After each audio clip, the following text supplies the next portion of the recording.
Hi! Good evening, good morning, good afternoon sa inyo pong lahat. Nandito po ulit ako, si Moleta Ranza. Nagla-live ulit po at I've been away for how many days? Not away from here, but away from you all. I haven't had any live video for how many days now. Been so busy doing something else. First of all, nag nagkaroon ho kami ng event, actually family event. It's the wedding of one of my niece, and so mm, nag nag-attend po kami noon. And another thing is that I've been so busy following up another things for this business, in which actually sa maganda hong it's actually a good thing na ngayon ho, as if you're following me on my business page, and at my personal page, as you know, I have actually an automated buyer now, that in fact, and also following up some more buyers to come. So hopefully, after this, I gain more. So if you're hearing this, you know who you are, and please, not, if you're thinking about it, so join us, and you're not gonna regret it. And we're simply really very accommodating, and very a good, really great group to be with. Okay, and this is a great business to be with, and you will see when you come in. And you this is an awesome community, and this is a great business to be with. And uh, so now let's talk about why I'm here. Also, talk about myself. Like I've mentioned before, every week something about self we talk about. And before, I ended up like, when my husband got his visa, right? And tapos talagang masayang-masaya ako, masayang-masaya kami, at nagkaroon din siya ng visa. Tapos pina pinapunta ko na kaagad siya dito. Talagang sabi ko nung nagkaroon na siya ng visa, sabi ko nung nakakuha siya ng visa, yung araw na yon, sabi ko sa kanya, kumuha ka na ng ticket. Eto na, sabi ko, kasi meron din siyang credit card doon na ipinadala ko sa kanya, ano ba yun? Ano ba yun? Hindi ko na makaanuhan. Na user ko rin siya, another user ng credit card. Sabi ko sa kanya, kumuha ka na ng ticket mo. Bayaan mo na yung business mo dyan. Bayaan mo na yung mga gamit natin dyan. Sabi ko, Mama, wag ka na magmadali. At nandito na, darating na ako. So sabi ko, nagmamadali ako. Sabi ko, wala. So nag-ano pa rin ako. Wag kang magmadali. Nandyan na. So ano naman ako sa kanya, I listened to him. Ganun talaga ako pagka talaga, sige na. Ganyan din. So anyway, so I waited for him probably what, a week, 2 weeks. Then he came. Sorry, we don't have pronouns. Filipinos don't have pronouns. So anyway, he came. So, yung dalawang bata, nung una, parang nahihiya. Siyempre, mga isang taon din silang hindi nagkita. Isang taon nga ba na mga isang taon. No, mga isang taon din na hindi nagkita. So parang pahiya-hiya, tapos hanggang sa mga isang araw lang yun, wala pang isang araw, yun, malapit na sa tatay nila, sa papa nila. Yun, I changed before he came, I rearranged already my schedule. Nag-schedule na ako ng panggabi hanggang sa pasalamat ako dun sa pinsan ko na kinuha naman siya dun sa trabaho. Nakatrabaho siya kaagad na sa pinagtatrabahuhan din niya. At sa pang-umaga, so panggabi ako, yun, syempre, yun na yung trabaho ng nurse. Nurse, you can do, ang maganda sa nurse, makakapag-arrange ka kaagad, makakapag-shift ka kaagad, whether you want to go nights, afternoon, evening shift or day shift. Yun ang maganda sa pagiging nurse. So, nagtrabaho ako ng 7 p.m. to 7 a.m. ng ilang taon. Ilang taon yun na para ganun din na kagaya ng ibang mga kasama naming mga nurses na dito sa business na to. Yung sakripisyo na yon, yung mga asawa nilang ganun din sa pang-umaga. So, nagkikita lang kami, magkikita kami ng paano ba yun? Nakalimutan ko na. Magkikita kami sa umaga, no? Para aanuhin ko yung mga bata at papasok naman siya.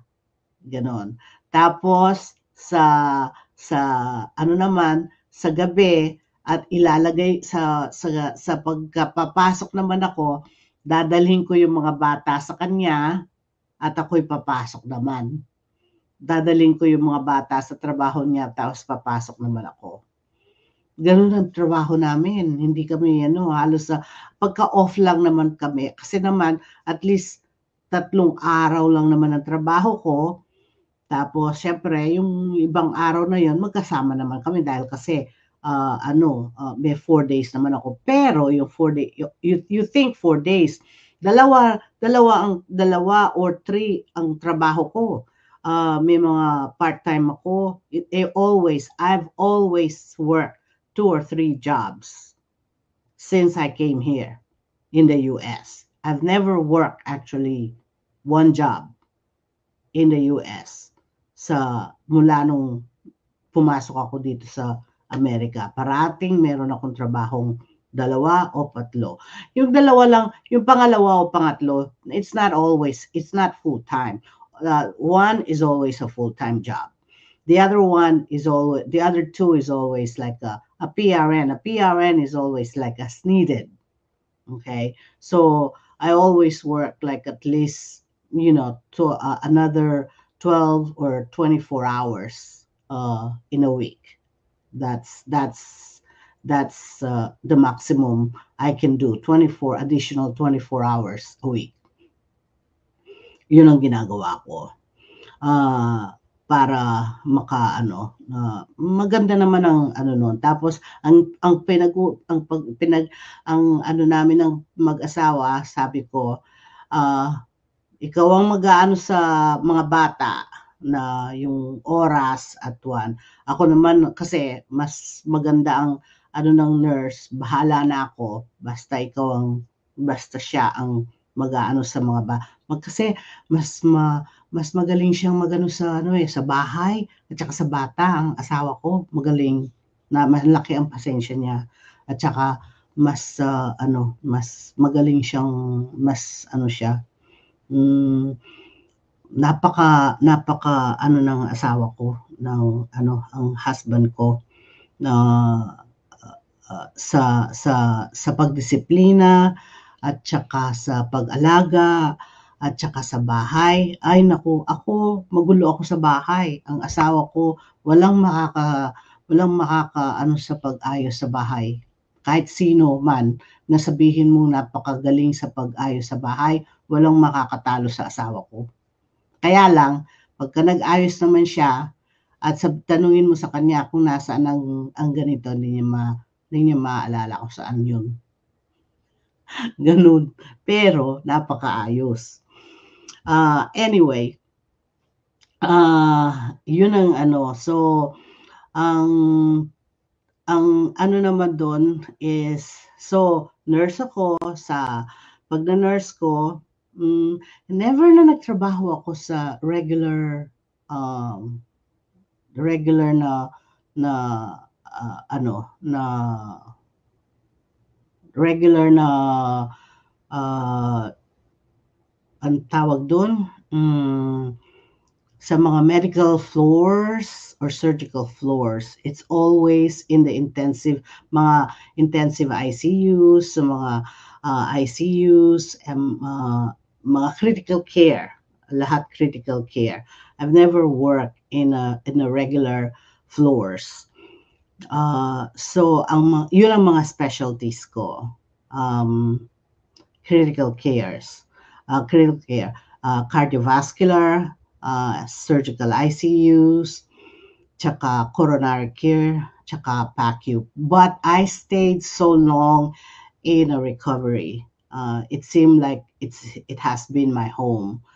And I've stayed in recovery rooms since 1991. I've worked in recovery rooms since 1991 until actually retired in recovery room 2023.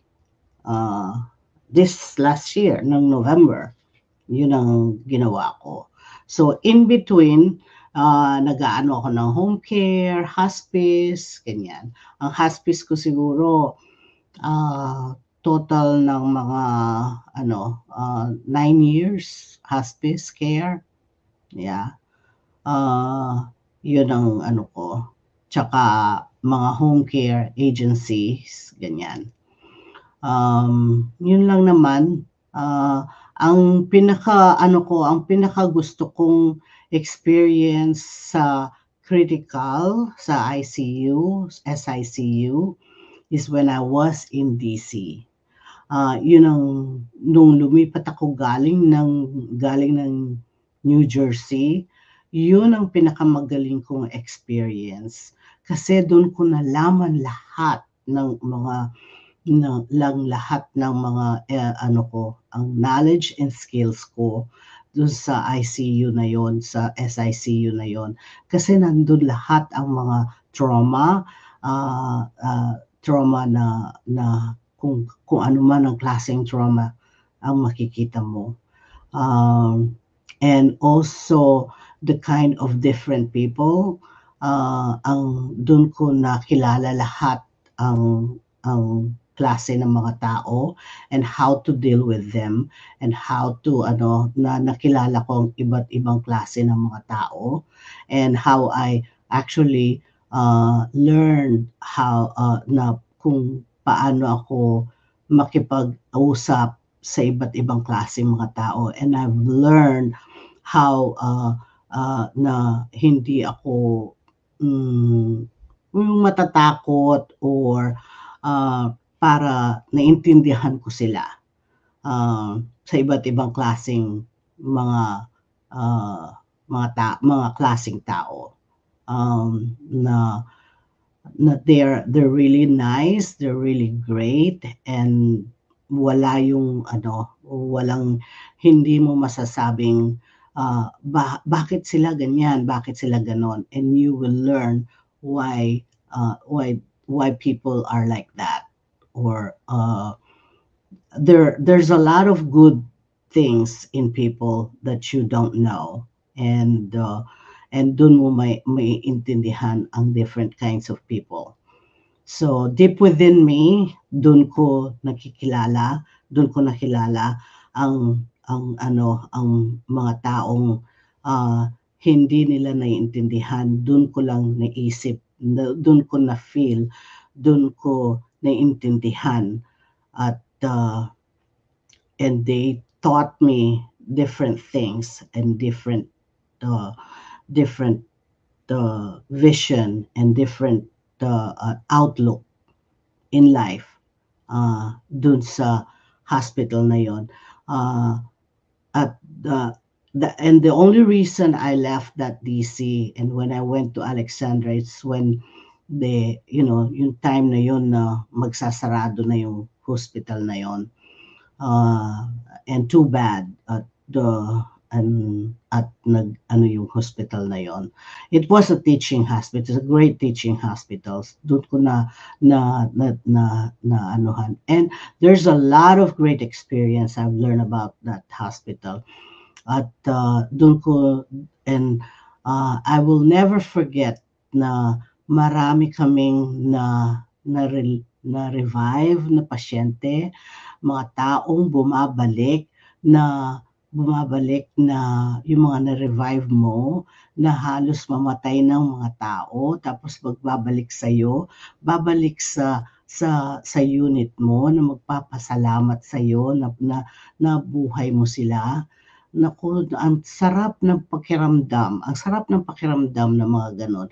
Biro mo may mga taong ganon, yung mga dun sa hospital na yon na akala mo hindi darating, hindi babalik sa'yo, pero babalik sila at magpapasalamat sa'yo.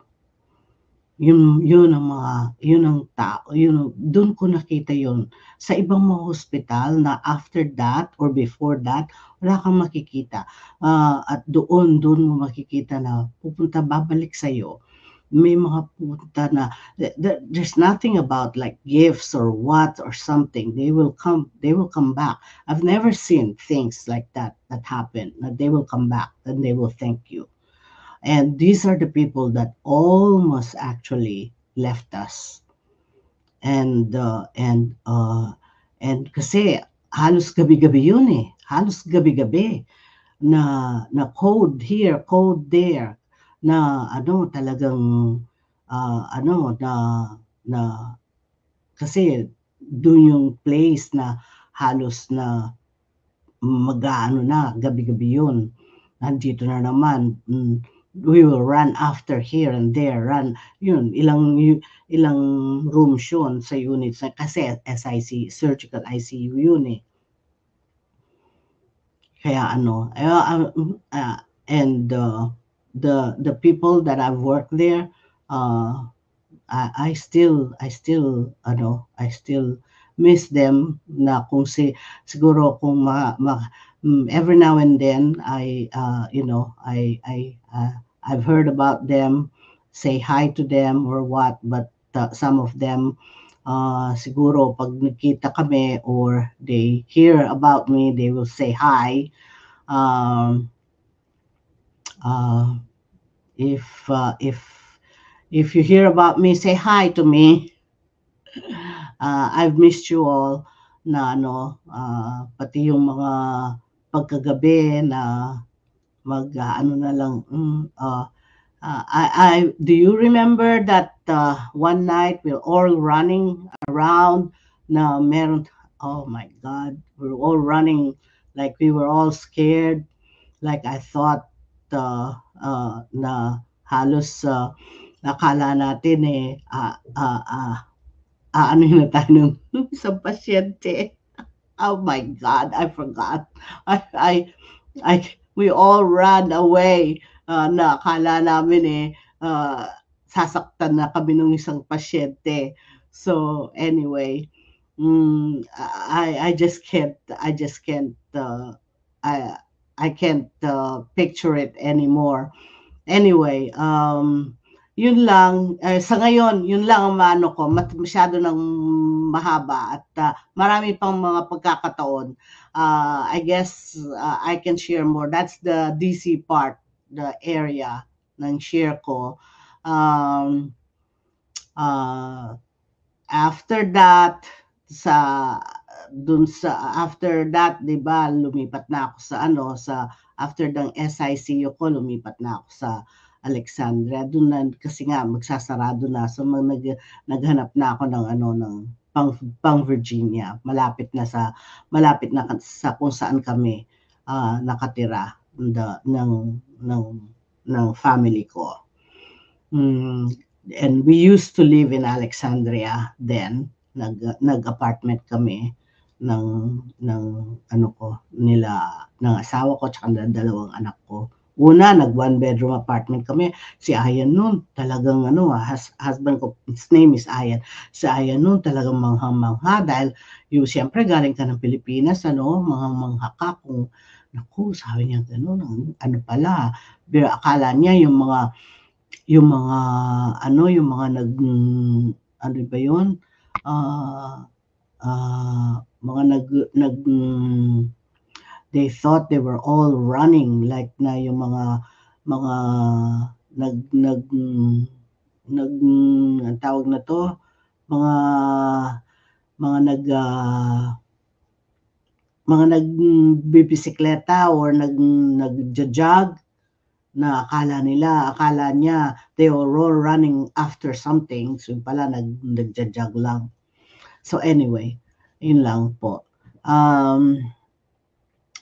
Ano pa ba? So anyway, that's it about me for now.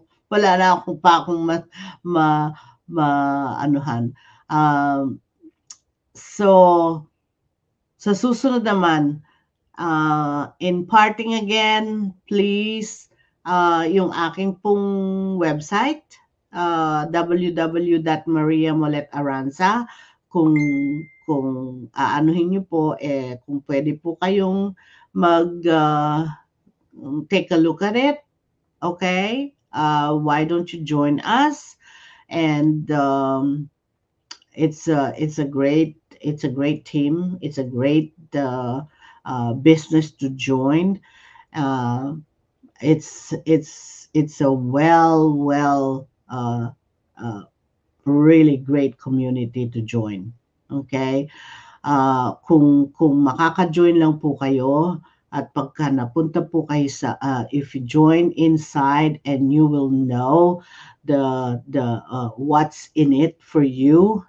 And if you're looking for something that you want to get rid of what you are doing right now to get even further for your success, and you're looking for something more definite for your success, this is it. Okay, this is it.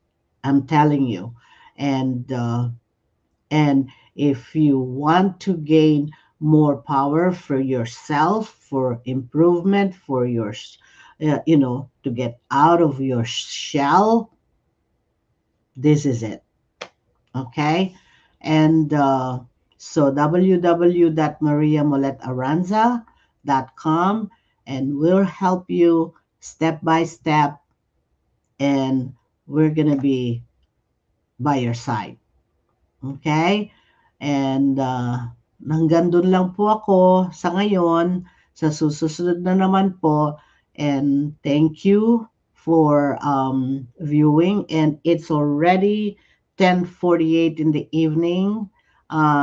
Good night, good morning, good evening, and God bless. Thank you. Bye-bye.